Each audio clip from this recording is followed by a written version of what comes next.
제가 요즘 간혹 그 인터넷으로 TV 동물농장을 이제 가끔씩 보고는 하는데요.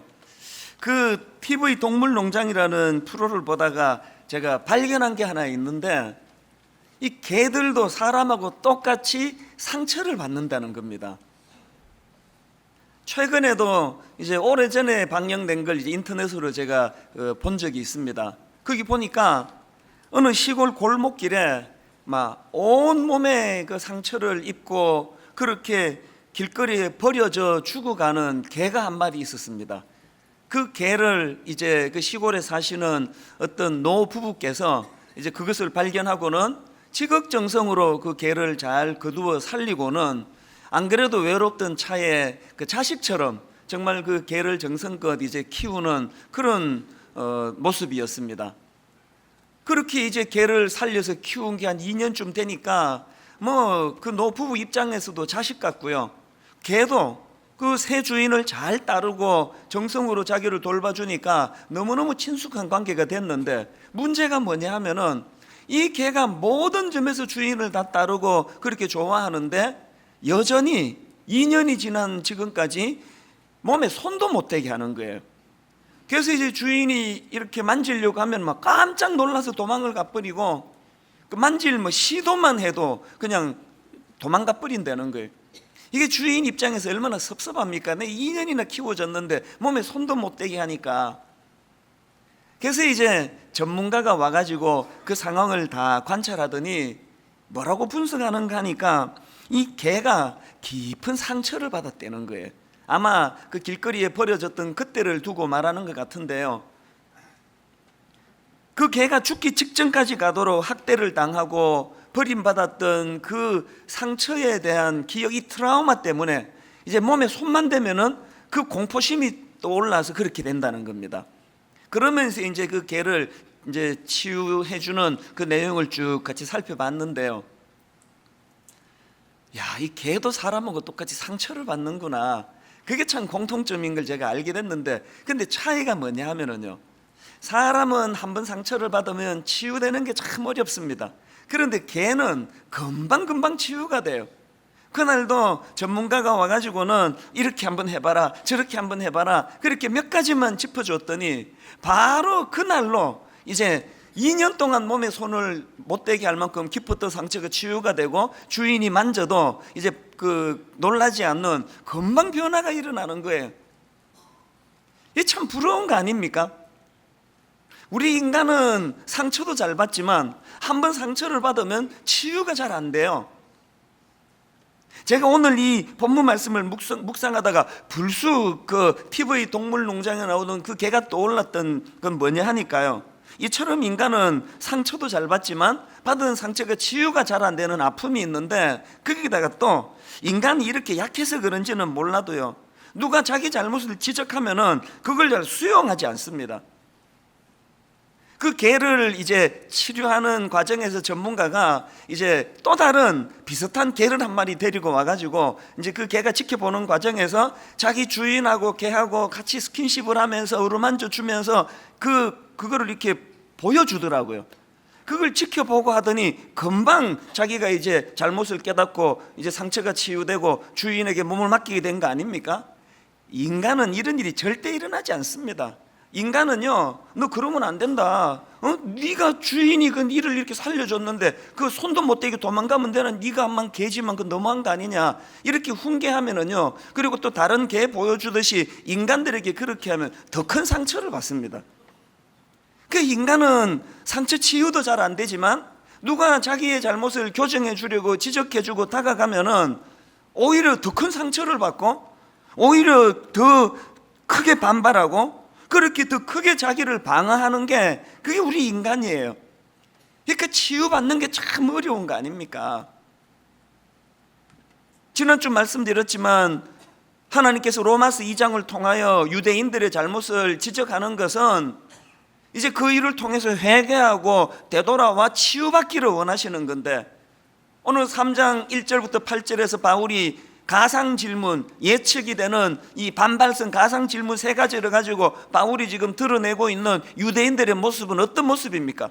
회개하고 돌이키기는커녕 자기 변명에 급급하고 책임 전가에 급급하는 이런 태도를 보이면서 하나도 변화가 일어나지 않는 거예요. 여러분, 지난주 말씀드렸던 그 지식의 저주라는 이 용어 기억하십니까? 우리 인간은 우리 스스로가 우리 그런 존재라고. 그러면 내 머릿속에 있는 메시아는 안 바뀌어. 내 머릿속에 있는 하나님 이미지는 변하질 않아. 그래서 제가 이 본문 말씀을 가지고 이제 곰곰이 묵상을 하면서 어떻게 하면은 이렇게 회개를 촉구하시는 하나님 말씀을 거부하고 회개하기는커녕 자기 변명에 급급하고 그냥 책임 전가에 급급한 이런 모습을 좀 탈피할 수 있을까?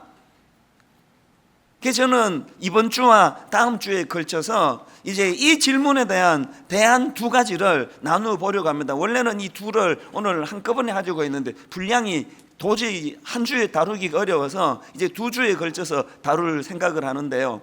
이제 오늘 제가 여러분에게 던지고 싶은 대안은 오늘 본문 4절에 나오는 말씀입니다.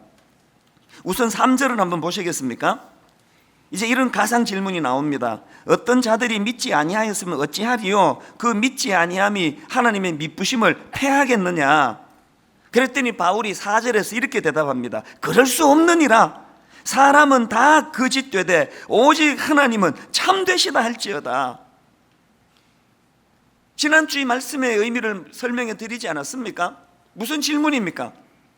하나님이 아무리 그렇게 그 유대인들에게 정성을 가지고 미쁘심을 가지고 사랑을 가지고 다가간들 그들이 그 말씀을 거절하고 거부하고 불신앙으로 그렇게 치부해 버리면 하나님의 열심은, 하나님의 그 미쁘심은 그 소용이 없는 거 아니냐, 그런 질문을 던지니까 바울이 그 질문에 대하여 단호하게 그럴 수 없다라고 이야기하면서 4절에서 구약의 한 구절을 인용을 합니다.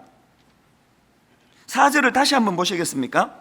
그럴 수 없느니라. 사람은 다 거짓되되 오직 하나님은 참되시다 할지어다. 기록된 바 주께서 주의 말씀에 의롭다함을 얻으시고 판단받으실 때에 이기려 하심이라 한과 같으니라. 여기 나오는 기록된 바 이렇게 시작되는 그 이후의 말씀들이 이제 구약의 성경을 인용하는 그 내용인데요. 바울이 여기서 지금 구약의 시편 51편 4절 말씀을 인용하고 있는 겁니다. 자, 시편 51편 4절을 보시겠습니까? 내가 주께만 범죄하여 주의 목전에 악을 행하였사오니 주께서 말씀하실 때에 의로우시다 하고 주께서 심판하실 때에 순전하시다 하리이다. 이 시편 51편이 언제 쓰여졌는가 하면은 저자가 다윗인데요. 다윗이 그 결혼한 여자인 걸 뻔히 알면서도 그 유부녀 바세바를 성적으로 죄를 범하고 그리고 임신을 시키고 그것을 은폐하느라고 그 충성스러운 자기 신하 또 그 여자의 남편인 우리아를 음모를 꾸며서 죽여버리지 않습니까? 그러고도 가책을 느끼지 못하고 있었는데 하나님께서는 그 선지자 나단을 보내가지고 준엄하게 꾸짖으세요. 그 말씀 앞에 다윗이 무너져 내리면서 회개가 터져 나오면서 쓴 시가 시편 51편이에요. 여러분, 지금 바울이 4절에서 왜 이 시편 51편에 다윗을 거론을 할까요? 뭘 말하고 싶은 겁니까? 인간의 불성실이, 인간의 변질이, 인간의 불순종이 그 하나님의 놀라운 역사를 방해할 수 없다. 그러면서 다윗을 봐라. 너희들이 그렇게 존경하는 그 다윗이 완벽해서 훌륭한 인물이 아니고 이처럼 부도덕한 짓을 저질렀지만 다윗은 그런 부도덕한 죄악을 저지를 때에 여전히 자기를 사랑하시는 신실하신 하나님을 의지해서 회개의 자리로 나가지 않았느냐. 그가 그렇게 회개의 자리로 나아가니까 신실하신 하나님은 다윗을 용서해 주시고 그 놀라운 하나님의 역사에 쓰임받는 일꾼으로 종으로 다윗을 쓰지 않았느냐. 여러분, 이 말씀 속에서 다윗이 지금 뭘 촉구하는 겁니까?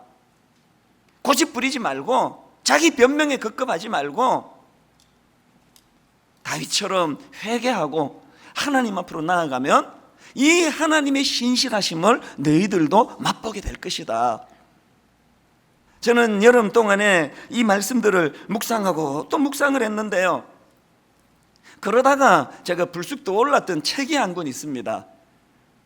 제가 옛날에 그 이민생활 하면서 마음고생을 많이 할 때 그 박영선 목사님이 쓰신 하나님의 열심이라는 제목의 책이 떠올라졌는데요, 그 책에서 저자가 강조하는 게 뭐냐 하면은 이 성경에 나오는 아브라함이나 모세나 다윗 이런 인물들이 위대한 게 아니라는 거예요. 아브라함이 위대한 게 아니고 또 모세가 위대한 게 아니고 다윗이 위대한 게 아니고 성경에 묘사되는 그런 인물들은 아주 결함이 많고 또 연약하기 짝이 없는 그런 약한 존재들이었다는 거예요.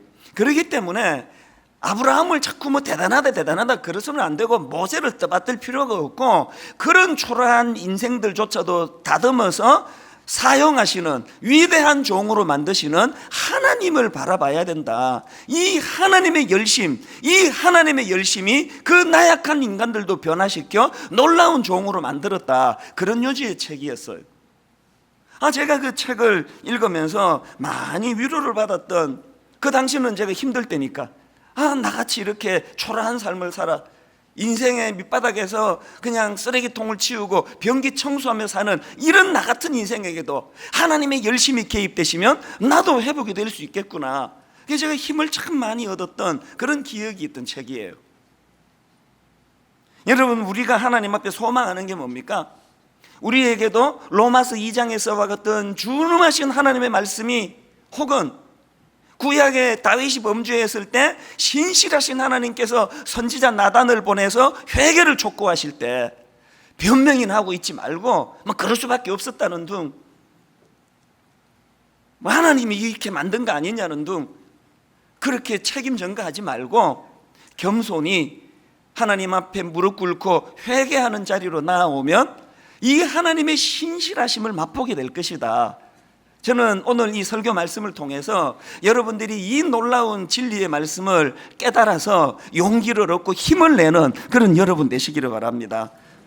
저는 오늘 이제 우리가 이 이탈한 궤도에서 되돌아와서 이 신실하신 하나님을 맛보기를 시작하기를 원하는데요, 여러분, 우리가 이 하나님의 신실하심을 맛보는 신앙생활을 영위하기 위해서는 두 가지를 꼭 기억하셔야 됩니다. 첫째로, 여러분, 하나님의 신실하심을 맛보기 위해서는 이 신실하신 하나님의 주도하심을 경험하고 또 그것을 인정해야 된다는 겁니다.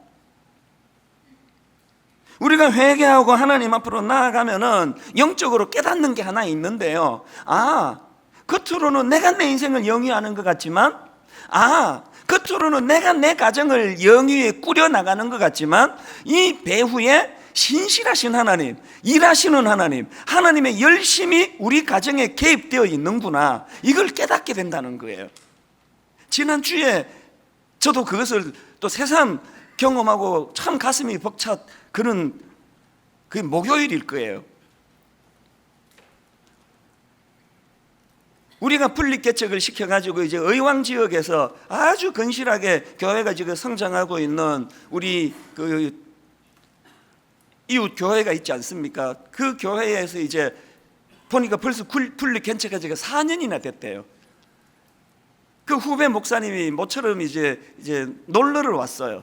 그래서 이제 두런두런 지난 몇 년 동안 하나님이 일하셨던 것들을 같이 나누고 어떻게 하면은 이 주의 교회를 잘 세워 나갈 거를 이렇게 대화를 하다가 문득 제 마음에 이렇게 확 스치면서 지나가는 깨달음이 있어서 너무너무 기뻤던 적이 있습니다. 그게 뭐냐 하니까요, 여러분 다 기억하실 거 아닙니까? 제가 5주 전에 7월 중순에 바로 이 자리에서 광고하면서 이제 다음 주부터 제가 설교를 5주 동안 이제 하지 않을 것입니다. 매 여름마다 설교를 제가 내려놓는 거는 휴가를 즐기기 위해서가 아니고, 이제 이 기간 동안 저를 돌아보고 또 점검하고 이런 시간으로 제가 보내려고 합니다. 그렇게 광고를 하고 5주간 설교를 이제 쉬었는데요, 그 광고를 드리고 바로 이틀이 지난 그 화요일 날이에요. 전체 교역자들을 모아놓고 제가 무슨 이야기를 했냐 하면은, 여러분들 프로야구 좋아하십니까? 이 야구를 보면은요, 이제 이게 공 잘 던지던 에이스 투수가 갑자기 이렇게 난조를 보여가지고 흔들릴 때가 있습니다. 그렇게 공을 잘 던지던 투수가 막 갑자기 두들겨 맞아가지고 막 8점, 9점씩 내줘가지고 그렇게 그 혼미해지면은요, 이런 일이 이제 몇 차례 계속 반복이 되면 감독은 그 투수를 2군으로 내려보냅니다. 이 후보들이 모여있는 2군으로 내려나 보내가지고요, 아주 기초부터 다 점검을 하게 합니다.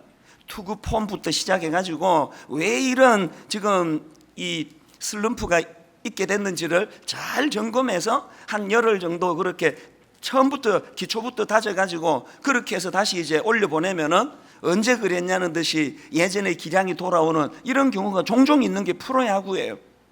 제가 우리 교역자들에게 그 야구 이야기를 해줬습니다. 내가 왜 설교를 5주나 쉬는지 아느냐? 이 기회가 내가 나 스스로가 2군에 내려가는 행위다. 내가 담임 목사니까 누가 강제로 나를 2군으로 보내는 일을 못하니까 내가 스스로 내려가는 거다. 이 5주 동안에 나 자신을 돌아보고 점검해서 내가 주님 앞에서 참 부끄러운 건 없는지, 내 설교에 뭐가 문제인지 이런 걸 점검하고 그렇게 돌아오기 원한다. 날 위해 기도해 달라. 그런 부탁을 한 거예요. 그렇게 하고 이제 5주를 쭉 보냈는데 지난주 말씀드렸듯이 너무너무 많은 교회 안에서 상처받고 아파하는 이런 성도들을 만나고 목회자를 만나고 교회를 만나 마음이 혼미하는 과정을 다 거쳐가지고 맨 마지막 코스가 일본 코스다. 나리타 공항에서 이제 여름 일정을 다 마치고 한국으로 귀국하려는데 제 후배 부목사님이 이메일을 통해 보내줘서 알게 되었던 그 책 한 권은 읽고 온워드라는 그 책을 가지고 지난 몇 주 동안에 많은 교회들의 아픔을 연결하면서 저 자신을 돌아보게 만드신 게 하나님이시구나. 더군다나 그 책을 소개받기 바로 그 전날 말씀드렸잖아요. 중국인 유학생들의 그 순수한 눈물, 그 순수한 회개의 모습을 통해 각성시키신 하나님께서 지난 5주 동안에 섬세하게 저를 돌보게 하셔서 2학기 동안의 분당 우리 교회가 어떻게 나가기를 말씀해 주신 거구나. 지난주 목요일 날 마음에 막 전율이 느껴졌던 게요, 지난 5주를 그렇게 되돌아보니까 겉으로는 제가 스케줄 잡고 제가 일본 다녀오고 제가 미국 다녀오고 제가 어떤 성도 만나고 제가 다 한 것 같았지만 그 이면에 신실하신 하나님, 섬세하게 일하시는 하나님의 손길이 너무너무 정교하게 개입이 돼 있다는 사실을 불쑥 깨닫게 된 거예요. 그랬더니 마음에 전율이 느껴지고 감격이 회복이 되면서 의욕이 생기는 거예요. 그리고 어제 이제 이 설교를 쭉 마무리를 하고 정리를 하는데 자꾸 마음이 너무 벅차져 가지고요, 이 찬양이 입술에서 계속 흘러나오는 겁니다. 전능하신 나의 주 하나님은 능치 못하실 일 전혀 없네. 우리의 모든 간구도, 우리의 모든 생각도, 우리의 모든 꿈과 모든 소망도 신실하신 나의 주 하나님은 우리의 모든 괴로움 바꿀 수 있네. 불가능한 일 행하시고 죽은 자를 일으키시니 그를 이길 자 아무도 없네. 이렇게 끝까지 길게 부를 생각이 없었는데 어디서 자를지를 몰라가지고 이렇게 이 목소리로 불안불안하게 해드린 게 죄송한데요, 음정은 불안하지만요, 어제 이 찬양을 입술에서 되뇌이는데 얼마나 감격이 용솟음쳤겠습니까? 여러분이 하나님의 신실하심, 이 신실하신 하나님을 맛보고 경험하고 살아가면은 어떤 유익이 있는가 하면은요, 여러분 인간 저 자신을 보면은 낙심밖에 없어요. 벌써 얼마나 지쳤겠습니까? 내 안에 새로운 게 나올 게 없는데. 여러분 이 결함 많은 인간 이 찬수 저 자신을 돌아보면은 그냥 욕먹을 것밖에 없어요. 비난받을 것밖에 없어요. 목회 자신이 없습니다. 그런데 여러분, 이런 미천한 인간을 들어 신실하신 하나님께서 어떻게 내 인생에 개입하셔서 나를 이끌고 계시는가? 지난 5주간의 여름을 되돌아보고 지난 13년간의 하나님 이 교회를 어떻게 인도해 주셨는가를 마음에 용기가 생기는 거예요. 자신감이 생기는 겁니다. 하나님, 그 악한 다윗을 들어 멋진 하나님의 동력자로 사용하시는 그 하나님, 저의 연약함을 긍휼히 여겨주시고 이번 2학기에도 이 신실하신 하나님의 일하심이 분당 우리 교회 안에, 우리 가정 안에, 내 인생 안에 개입된다면 아버지 한번 힘내보겠습니다. 이 의욕이 생겨나는 거예요. 여러분들에게도 이런 은혜가 임하게 되시기를 바랍니다. 그런가 하면은 두 번째로 우리가 이 하나님의 신실하심을 맛보기 위해서는요, 그 주도하시는 하나님께 내 삶을 내어 맡겨야 된다는 겁니다. 다윗이 위대한 거는 하나님이 주의 종을 보내서 그에게 회개를 촉구할 때 오늘 로마서 3장에 나오는 그 유대인들처럼 변명하기에 급급하고 그러질 않고 온전히 그가 회개의 자리로 나간 이것도 너무너무 귀하고요, 이것보다 더 귀한 게 뭔지 아십니까? 다윗은 이런 신실하신 하나님을 자기 인생에 개입을 하도록 자기 인생을 송두리째 맡기는 거예요. 다윗이 그 놀라우신 하나님을 인생을 통해 경험하면서 우리에게 권면하는 게 뭡니까? 시편 37편 5절에 보니까 이런 권면을 하십니다. 다윗이 내 길을 여호와께 맡기라. 그를 의지하면 그가 이루시고, 시편 55편 22절 내 짐을 여호와께 맡기라. 그가 너를 붙드시고 의인의 요동함을 영원히 허락하지 아니하시리로다. 우리는요, 오늘 본문 로마서 3장에 나오는 유대인들처럼 회개도 잘 안 하고 변명에 급급하기도 하지만 뭐 회개했다 하더라도 이후에 다윗이 보여준 것과 같은 자기 인생을 하나님께 맡기는 일을 잘 하지 않아요. 왜 그러는지 모르겠습니다.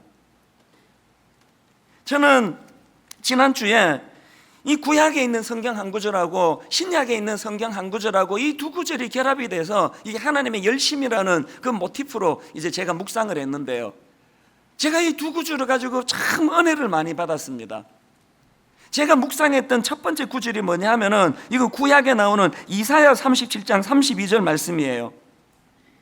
이는 남은 자가 예루살렘에서 나오며 피하는 자가 시온산에서 나올 것임이라. 만군의 여호와의 열심히 이를 이루시리이다. 이 말씀의 배경이 어떤가 하면은요, 그 당시 이스라엘 백성들은 말로 다 할 수 없이 타락한 거예요. 그렇게 타락하고 탈선한 이스라엘 백성들을 향하여 이사야 선지자가 무서운 저주 같은 예언을 이제 퍼붓는데요, 뭐냐 하니까 너희들의 범죄함으로 이제 이 나라는 망하게 될 것이다. 너희들의 범죄함으로 비참한 이 나라 역사가 이제 기다리고 있다. 이런 저주 같은 예언을 이사야가 쏟아놓는데요, 근데 그 예언이 그렇게 하고 끝나질 않아요. 그렇게 하고 끝나질 않고 이렇게 너희들의 범죄함으로 이 나라는 망하게 되고 타락의 길, 비참한 길로 접어들게 되겠지만 그러나 이 나라는 이렇게 끝나지 않는다. 회복이 될 것이다. 어떻게 그게 가능한지 아느냐? 우리같이 이렇게 타락하고 변질된 인생을 끝까지 사랑하시는 하나님의 열심, 이 하나님의 열심으로 너희들은 회복될 것이다. 이 말씀이 바로 방금 읽었던 이사야 37장 32절 말씀이에요. 배경을 가지고 이 말씀을 다시 한번 들어보세요. 이는 남은 자가 예루살렘에서 나오며 피하는 자가 시온산에서 나올 것임이라. 만군의 여호와의 열심히 이를 이루시리이다. 여기에 하나님의 열심이라는 표현이 등장을 하는데요, 그 다음에 제가 지난주에 묵상을 했던 또 한 구절은 신약에 바울이 쓴 고린도후서 11장 2절입니다. 바울이 이렇게 고백을 합니다. 내가 하나님의 열심으로 너희를 위하여 열심을 내노니 내가 너희를 정결한 처녀로 한 남편인 그리스도께 드리려고 중매함이로다. 지금 바울이 무슨 이야기를 하는 겁니까? 우리 알잖아요.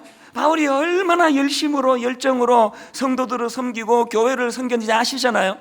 그런데 바울이 뭐라고 말하는가 하면은 내가 어떻게 이런 놀라운 열심을 냈는지 아느냐? 나의 이 열심 속에는 신실하신 하나님의 열심이 있어서 그렇다. 야, 여러분, 우리 인생을 마무리하기 전에 이 바울의 이런 고백 한번 멋있게 하고 죽어야 될 거 아닙니까? 여러분, 우리 죽기 전에 애들 모아놓고 여러분 이렇게 좀 멋있게, 니들이 알다시피 네 아버지 시시한 인생 산 거 아닌 거 알지? 너 아버지 복인이라도 열심히 살았다. 그런데 이 아버지의 열심이 어디서 나왔는지 아니?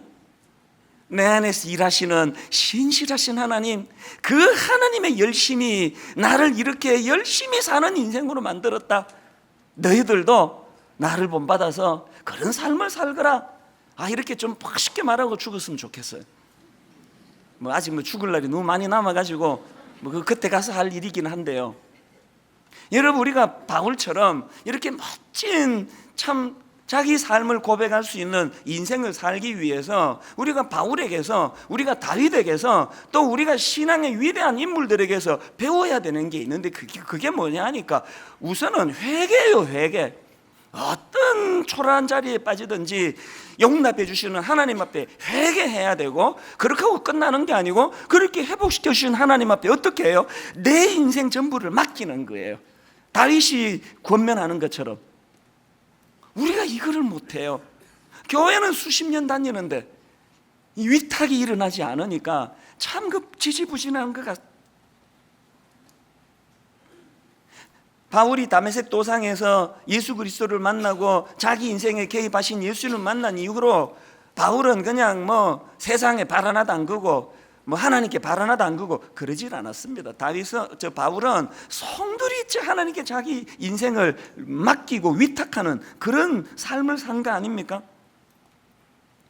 제가 작년 특세 때 이 말씀을 드렸던 기억이 나는데요, 저는 목사 아들이에요. 그럼에도 불구하고 20대 초반까지 하나님을 만나본 적이 없어요. 예배의 기쁨 한 번도 맛본 적 없습니다. 뭐 매주일마다 예배 드리고는 했지만요, 뭐 하나님을 경배하고 이건 뭐 거의 안 했고요. 그냥 뭐 중등부터도 기억이 나요. 그 반주하는 그 내가 짝사랑하던 그 여학생 뒷꼭지나 쳐다보면서 그렇게 예배를 드렸던 기억밖에 없습니다. 모태신앙, 이 진짜 위험한 거예요. 그러다가 20대 초반에 미국 시카고에서 참 인생의 연단의 과정을 거치면서 신실하신 하나님께서 초라하게 짝이 없는 그런 저를 주님께서 만나주시고 제 인생에 개입을 해주셔서 본격적으로 하나님이 개입하시는 인생은 제가 20대부터 시작이 된 거예요. 그 은혜가 너무 커가지고요, 이제 29살 20대 마지막 해 아닙니까? 이제 내가 내 남은 인생을 주의 종이 돼야 되겠다. 그래서 참 불쌍한 한국에 있는 우리 청소년들을 좀 섬기는 목회자가 돼야 되겠다. 그래서 이제 하던 일 다 정리하고 한국으로 이제 돌아왔는데요. 이게 여러분 인간적으로 보면은 이게 어리석은 짓이에요. 아마 이 하나님의 개입하심을 모르면은요, 저게 너무너무 충동적이라고 생각하실 거예요. 어느 정도인가 하면은 이제 한국에 돌아가기로 결정하고 한국에 이제 신학교를 가기로 결정을 해가지고 한국으로 귀국을 했는데, 저는 이제 지방 출신이니까 서울에 아는 사람이 아무도 없는 거예요. 김포공항, 그때는 인천공항이 없었고요, 김포공항에 마중 나올 사람이 한 명도 없어요. 막 제가 이제 수소문을 해보니까 마침 제가 어릴 때부터 저랑 친하게 지내던 그 불알 친구라 그러죠. 이런 표현이 기분이 나쁘세요? 그 친구가 갓 결혼해가지고 서울에 와서 지낸다는 거예요. 그래서 제가 그 친구에게 전화를 했어요. 내가 2월 며칠 날 한국에 들어가는데 공항에 아무도 나올 사람이 없다. 공항에 좀 마중 나와달라고 전화를 했어요. 그랬더니 참 좋은 친구예요. 그러겠다 그러더라고요. 그래서 이제 김포공항에 도착을 했더니 그 친구하고 이제 그 친구 부인하고 이제 신혼이니까 딱 붙어 다닐 거 아닙니까? 그 둘이가 나왔더라고요. 그래서 이제 반갑게 인사하고 마주차고 짐도 막 이민 보따리 크게 막 꽉꽉 넣어가지고 2개나 되는데 이 친구가 묻더라고요. 근데 너 잠은 어디서 자니? 이제 어디로 가니?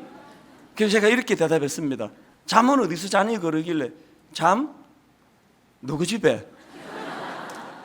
엄청 당황하더라고요. 어떡합니까? 잘 데가 없는데. 제가요, 제정신이 아니었어요. 철이 없는 정도가 아니고요, 지금 갓 결혼한 신혼부부 그 집에 가보니까 그 송파구 어디에 있었는데요, 지하 단칸방, 화장실도 그 벽에 붙어있는, 부엌도 방 안에 있는 그 지하 단칸방에 신혼부부 집에 가가지고요, 그날부터 거의 열흘 가까이를 그 집에 지냈는데요, 어떻게 잤는지 아십니까? 가운데 내 친구 남편이 눕고요, 저쪽 편에 그 부인이 눕고 이쪽 편에 제가 누워가지고 세상에 이 말도 안 되는 짓을 제가 저질른 거예요. 더 당황스러운 거는요, 저는 한국 남자들이 회사에 이렇게 빨리 출근하는지 몰랐습니다. 그때가 2월이니까요 캄캄한데 6시 좀 넘으니까 이 남편이 출근해 버리는 거예요. 그 단칸방에서 그 낯설진 않아요. 그 부인도 이제 제가 아는 후배인데요. 남편은 회사 출근하고 그 남의 부인하고 총각하고 둘이서 겸사가면서 아침을 먹었습니다. 어떡합니까? 갈 데가 없는데. 이 뭐 완전히 대책 없이 그냥 한국에 나온 거예요, 그냥. 그리고 또 교단도요. 저희 아버지는 장로교 고신이라고 그 부산에 있는 신학교를 나오셔가지고 고신교단의 목사님이시고 저도 고신 출신이에요. 근데 내가 이 주소를 잘못 알고 총신을 간 거예요. 고신에 가면은 막 전부 교수님도 아버지 후배도 많고 뭐 그쪽 가면은 굉장히 제가 순탄한데 그 남의 교단에 와가지고 막 너무너무 낯설고 외로워가지고 정말 혼미한 시간을 보냈습니다. 근데 여러분, 제가 지난 주간에 이 말씀을 묵상하다가 너무너무 가슴이 벅차올랐던 게요, 그렇게 그냥 무대뽀로 시작한, 대책 없이 시작한 한국에서의 제 인생인데요, 30살부터 여러분 오늘 55세 이르기까지 지난 25년을 되돌아보니까요, 컴퓨터가 제 인생을 자로 잰 듯이 가르쳐 준 대로만 따라간 것처럼 한 번의 오차가 없었습니다. 한 번에 둘러가는 게 없었습니다. 한국의 아주 유력한 어떤 목사님이 그냥 저를 막 정확하게 내 인생을 인도해 주신 것보다 더 지름길로 달려갔더라고요. 이게 어떻게 가능했을까요? 비록 20대 후반에 철없던 나이를 가지고 저질렀는지 모르지만 그 당시에 저에게는 순수한 믿음이 있었습니다. 하나님이 날 살려주셨는데, 그 하나님이 내게 소명을 주셨는데 계산하지 말자, 재지 말자, 그러고 그냥 대책 없이 나간 거예요. 한국으로 전적으로 하나님께 위탁한 거예요. 전적으로 하나님께 내 인생을 내어 맡긴 거예요. 25년이 지난 지금, 그때는 뭐 옥하는 목사님도 전혀 누군지 모를 때고요, 성함은 제가 들었지만 옥하는 목사님을 통해서 일하신 하나님, 지금까지 수많은 주변의 동력자들을 통해서 하나님이 내 인생을 어떻게 인도해 주셨는가, 이건 너무너무 가슴이 벅찬 거예요. 저는 여러분 로마서 3장 1절부터 8절 말씀을 통해 거듭거듭 촉구합니다. 하나님의 영역을 벗어나 있는 여러분의 삶의 자리에서 회개의 역사가 일어나기를 바랍니다. 하나님 없이 내가 살아보겠다고 시도했던 예수 그리스도의 십자가 복음 없이 내 인생을 영위해왔던 지난 시간들을 회개하셔야 돼요. 그리고 회개하고 주님 앞으로 돌아가 신실하신 그 하나님과 더불어 그 하나님께 내 인생을 위탁하고 내어 맡기는 이런 일을 여러분들이 행하신다면, 여러분이 저를 보셔서 알잖아요. 제가 무슨 실력이 있습니까? 뭐 아무것도 없어요. 뭐 얼굴이 잘생겼습니까? 그럼 뭐 설명 안 해도 다 보시니까 아시는 거 아닙니까? 저는 이제 이번 2학기에 전 분당 우리 교회적으로 이 신실하신 하나님을 맛보고 내 삶 속에서 일하시는 하나님을 경험하기를 원하는데요, 그 일을 위해서 제일 먼저 해야 되는 게 뭐냐? 예배가 회복이 돼야 돼요. 예배. 제가 만 10년 청소년 사역을 할 때 주변에서 과장된 평가가 많았습니다. 뭐 이찬순 목사는 한국 청소년계를 대표하는 목회자라는 등, 뭐 청소년의 아버지라는 등, 그거 다 과장이에요. 사실 저 청소년 그때도 잘 몰랐고 지금도 몰라요. 청소년들을 위해서 한 게 별로 없어요. 그러나 제가 청소년 사역 10년 동안 한 것 딱 하나 있습니다. 이 아이들과 더불어 예배에 목숨 건 거예요. 이 녀석들이 이 엄난한 시대에 태어나가지고 한 주 내내 엄난 사이트에 들어가가지고 헤어나오지 못한 그런 엄난한 한 주간을 보냈다 할 때, 그를 되돌릴 수 있는 거는 그건 예배예요. 왜? 예배를 통하여 하나님의 자녀된 자기 신분을 확인하고 하나님이 어떻게 힘주시는가를 예배를 통해 맛보아가지고 내일 월요일부터 맞이하는 한 주간은 내가 싸워보겠다, 이 엄난 사이트와 싸워보겠다, 이거를 제공하는 게 예배란 말이에요. 예배. 여러분 청소년 사회가는 10년 동안에 예배 한 번 잘 들어가지고 자살 충동을 느끼던 아이들이 회복이 되고, 혼미한 아이들이 정신을 차리고 돌아오고, 지금 여러분 그 10년 동안은 4, 5천 명의 제자들이 전 세계 곳곳에서 지금 준비하고 있습니다. 예배가 살아, 예배가.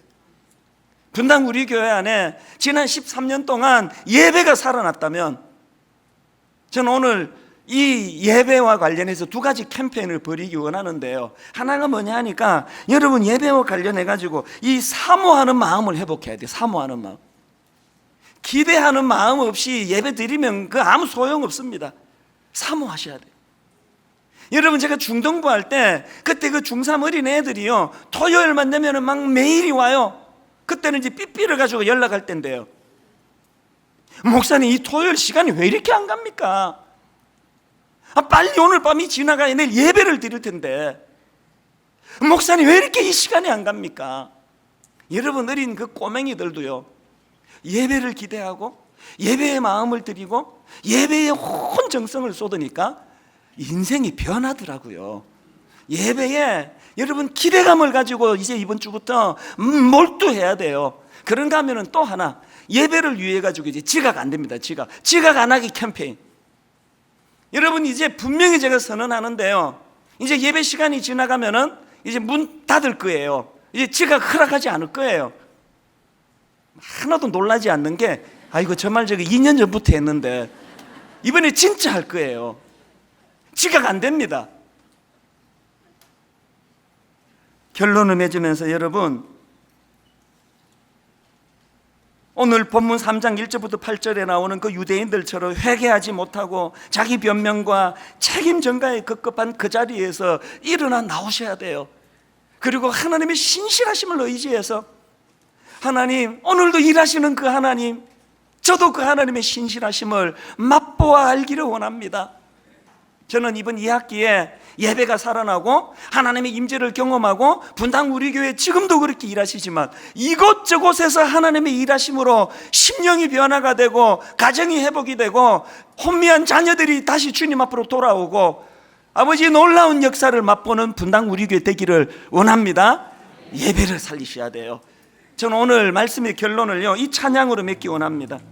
전능하신 나의 주 하나님은 능치 못하실 일 전혀 없네. 우리의 모든 간구도 우리의 모든 생각도 우리의 모든 꿈과 모든 소망도 신실하신 나의 주 하나님은 우리의 모든 괴로움 바꿀 수 있네. 여러분이 확신을 가지고 우리 한번 찬양할 때 이 찬양이 어떤 능력인가를 맛보는 오늘 이 예배가 되기를 바랍니다. 이렇게 찬양합니다. 전능하신 나의 주 하나님은 전능하신 나의 주 하나님 능치 못하실 일 전혀 없네. 능치 못하실 일 전혀 없네. 우리의 모든 간구도 우리의 모든 생각도 우리의 모든 꿈과 모든 소망도 여러분이 사실을 아십니까? 신실하신 나의 주 하나님은 여러분이 사실을 기억하십시오. 우리의 모든 괴로움 바꿀 수 있네. 불가능한 일 행하시고 죽은 자를 일으키시네. 그를 이길 자 아무도 없네. 이 믿음 가지고 주의 말씀 의지하여 깊은 곳에 그물 던져 오늘 그가 놀라운 일을 이루시는 것 보라. 주의 말씀 의지하여 믿음으로 그물 던져 믿는 자에게 능치 못함 없네. 여러분이 생각의 저주, 이 오래 믿은 게 화근이에요. 예배가 너무 익숙해가지고요 막 이런 찬양 막 부르면서 머리에 막 두 가지 작동이 다 일어나는 거 아닙니까? 막 찬양은 주의 말씀 의지하여 부르면서 머리로는 예배 끝나고 점심 때 뭐 먹지? 그 사람 만나서 무슨 얘기하지? 막 이 두 가지가 동시에 일어나는 게 이게 지식의 저주예요. 한번 몰두해 보겠습니까? 기왕 오셨는데 한번 우리 하나님께 한번 집중해 보시겠습니까? 제가 가사를 왜 불러드리는지 아시죠? 육신의 눈을 닫고 영안을 열고 하나님께 몰두하는데 도움 드리려고 가사를 불러드리는 거예요. 다시 한번 이 찬양 부를 때 하나님 예배를 통하여 신실하신 하나님을 만나기 원합니다. 엿새 동안에 알면서도 이걸 끊지 못해 그 죄악의 언저리를 맴돌고 있던 이 저의 초라한 모습이 예배로 단번에 그것을 이길 수 있는 능력을 맛보기 원합니다. 하나님, 우리 아들을 살려주세요. 하나님, 우리 딸을 주님이 붙잡아 주시는데 예배를 통하여 역사하여 주시옵소서. 이 소원을 가지고 우리 다시 한번 가사 하나하나의 마음을 담아 이렇게 노래합니다. 전능하신 나의 주 하나님은, 전능하신 나의 주 하나님은 능치 못하실 일 전혀 없네. 능치 못하실 일 전혀 여러분, 한 항목 한 항목 선포하십시오. 우리의 모든 간구도, 우리의 모든 간구, 우리의 모든 생각도, 우리의 모든 생각, 우리의 모든 꿈과 모든 소망도, 꿈과 모든 소망, 여러분 이렇게 선포해 보세요. 신실하신 나의 주 하나님은 나의 주 무슨 일로 힘들고 괴로우세요? 우리의 모든 괴로움 바꿀 수 있네. 모든 괴로움 바꿀 수 불가능한 일 행하시고 불가능한 일 죽은 자를 일으키시니 죽은 자를 일으키시니 그를 이길 자 아무도 없네. 이길 자 아무도 없네. 주의 말씀 의지하여 깊은 곳에 그물 던져 오늘 그가 놀라운 일을 이루시는 것 보라. 주의 말씀 의지하여 믿음으로 그물 던져 믿는 자에게 능치 못함 없네. 주의 말씀 의지하여 깊은 곳에 그물 던져 오늘 그가 놀라운 일을 이루시는 것 보라. 주의 말씀 의지하여 믿음으로 그물 던져 믿는 자에게 능치 못함 없네. 믿는 자에게 능치 못함 없네. 믿는 자에게 능치 못함 없네. 우리 같이 기도할 때 하나님, 회개의 역사가 예배 가운데 일어나기 원합니다.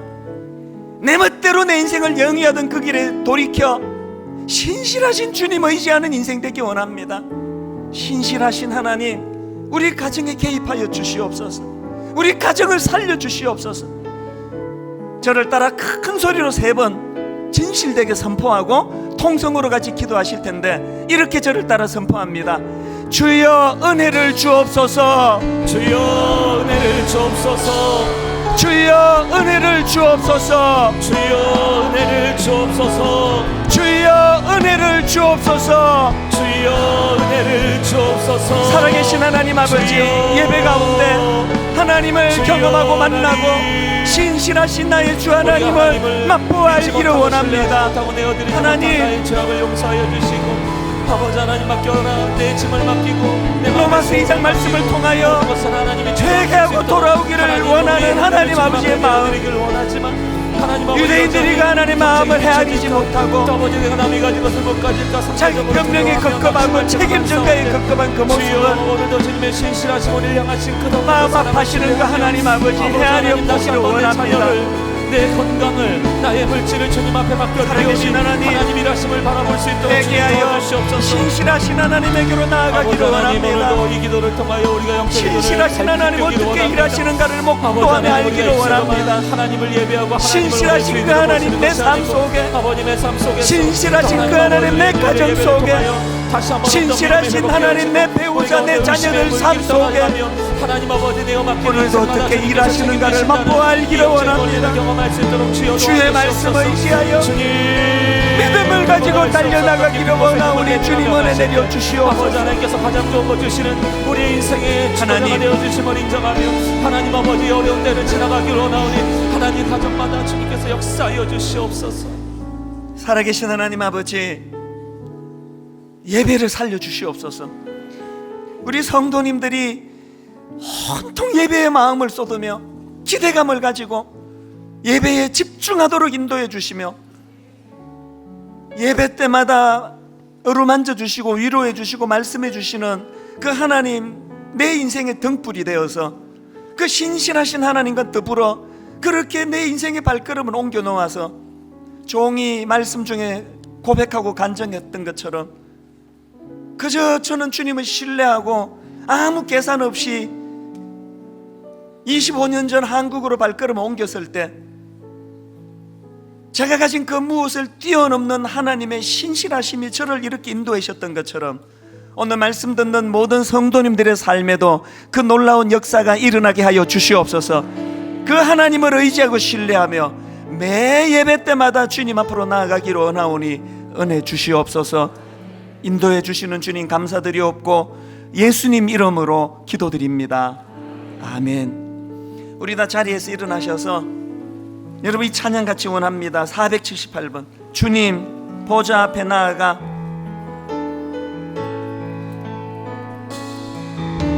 주님 보좌 앞에 나아가 참된 안식과 기쁨 나 누리겠네. 경배하며 주의 얼굴 구할 때 신실하신 주님 찬양해. 우리 다시 한번 이렇게 입술로 고백합니다. 주님 보좌 앞에 나아가 주님 보좌 앞에 나아가 참된 안식과 기쁨 참된 안식과 나 누리겠네. 나 누리겠네. 경배하며 주의 얼굴 구할 때 그 하나님 우리에게 어떤 하나님이십니까? 신실하신 주님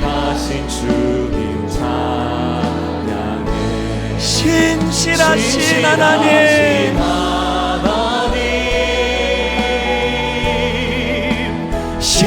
신실하신 주 나의 주 하나님은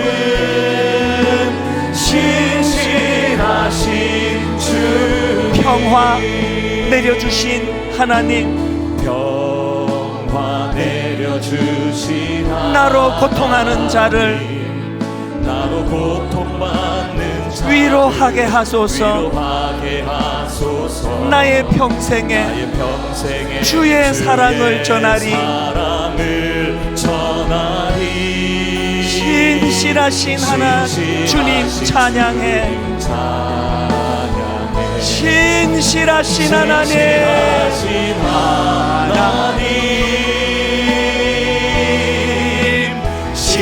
신실하신 주 나의 주 하나님은 나의 주 하나님 신실하신 주님 신실하신 주 기도 들으시는 하나님 기도 들으시는 하나님 폭풍 속에 내 등불 폭풍 속에 내 노래시라 주의 날개 아래서 내 맘 쉬리니. 여러분 이렇게 선포해 보십시오. 신실하신 주님 찬양해. 아멘. 신실하신 하나님 신실하신 주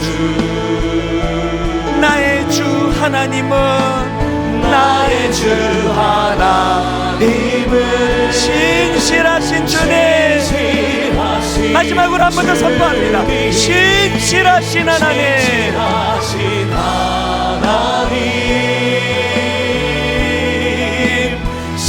신실하신 주 나의 주 하나님은 나의 주 하나님은 신실하신 주님 신실하신 하나님 신실하신 하나님 신실하신 주 나의 주 하나님은 나의 주 하나님은 신실하신 주님